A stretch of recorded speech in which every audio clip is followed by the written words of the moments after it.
Bonjour, aujourd'hui nous allons essayer d'aborder le sujet de la naturopathie dans sa généralité. Nous n'allons pas rentrer trop dans des petits détails, nous allons vraiment rester dans le superficiel. Nous allons parler un peu de la naturopathie, les bienfaits déjà de la naturopathie, de la phytothérapie, de la gémothérapie, la teinture, les infusions, les décoctions, l'oligothérapie. Donc, nous allons parler un peu de tout ça, de l'aromathérapie. Mais nous n'allons pas rentrer dans le vif du sujet en détaillant chaque catégorie de la naturopathie. Nous allons juste essayer d'aborder le sujet de façon un peu superficielle, comme les quatre piliers. L'importance de la naturopathie, c'est quoi? Il est très important en naturopathie d'être serein. La sérénité est très importante dans la naturopathie. Le sommeil, l'exercice physique et l'alimentation. Donc la sérénité. La sérénité qui va comprendre un peu le stress, qui va englober le stress, qui va englober notre état mental. Nous avons aussi le sommeil qui est très important parce que quand on ne dort pas bien, nous avons une immunité qui diminue, nous avions des globules blancs qui diminuent aussi, donc ça a un gros impact dans notre corps. Et nous allons parler de l'exercice physique qui est très important aussi dans la naturopathie. Il est important de rester toujours en mouvement, en actif, ce qui est vraiment ce qui va limiter vraiment l'apparition de certaines maladies. Le fait de rester en activité limite vraiment l'apparition de certaines maladies. Et l'alimentation, éviter de grignoter. Je le dis, hein, mais moi, je suis une grosse grignoteuse. Il faut vraiment limiter les grignotages, essayer d'avoir une alimentation équilibrée.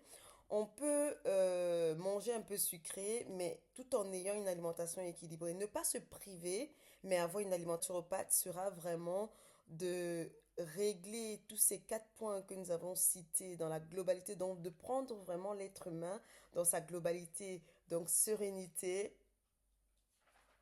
sommeil, mobilité, alimentation. Donc voilà les quatre points vraiment sur lesquels le naturopathe va vraiment agir. Et donc nous sommes en hiver et parfois c'est très important au moins en passant de faire un petit détox. Nous avons des détox foie. Et généralement, quand vous partez sur tout ce qui est naturopathie, vous allez entendre parler de l'hydrothérapie qui en fait, l'hydrothérapie, c'est l'eau extrait d'une plante, c'est l'eau extrait d'un fruit, c'est l'eau extrait d'un légume. C'est ça la phytothérapie. Nous avons aussi l'aromathérapie qui est les huiles essentielles. Ne jamais mettre l'huile essentielle directement en contact avec la peau, elle peut vous brûler. Nous avons aussi la phytothérapie qui concerne les gélules. Donc, vous allez entendre parler des gélules. On va vous dire, ah oui, j'ai de belles gélules, au fait, détox. Sachez que c'est la phytothérapie.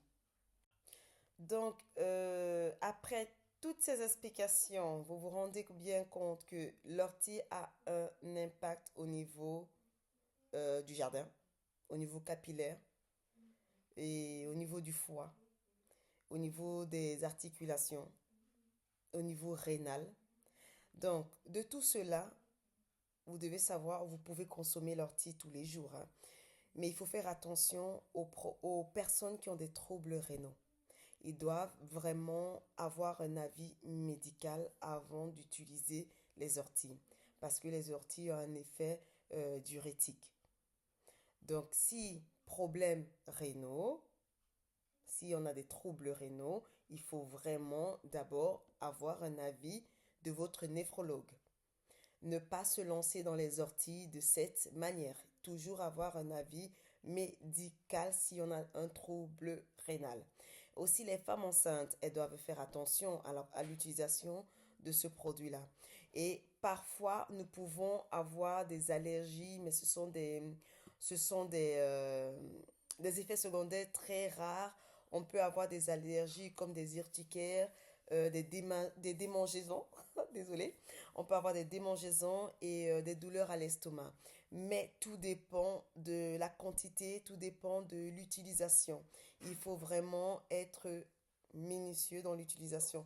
Parfois, moi, qu'est-ce que je fais quand je ne sais pas, quand je ne connais pas la posologie d'une plante, vu que j'aime bien les plantes, j'essaye toujours des petites quantités.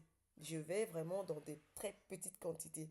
Maintenant, l'utilisation personnelle, elle dépend d'une personne à une autre. Moi, je peux prendre une petite quantité, elle ne me menace pas du tout, mais quelqu'un d'autre prendra cette même quantité, ça peut avoir un impact. Donc, il faut faire attention quand même. Mais aujourd'hui, vous pouvez savoir que les orties, vous pouvez les consommer.